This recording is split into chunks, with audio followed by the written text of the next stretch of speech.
Check that your toes point straight ahead. Bring your hands to your hips and take a deep breath in as you feel your spine lengthen.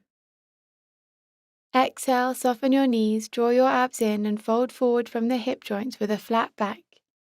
Cross your arms, hold onto your elbows and relax in ragdoll. Sway gently from side to side to create some space in the pelvis. And settle into stillness.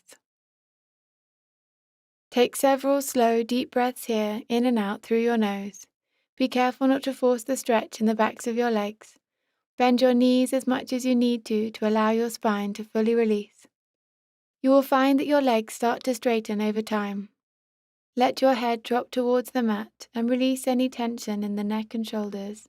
Sink deeper into the pose and allow your torso to lengthen with every breath.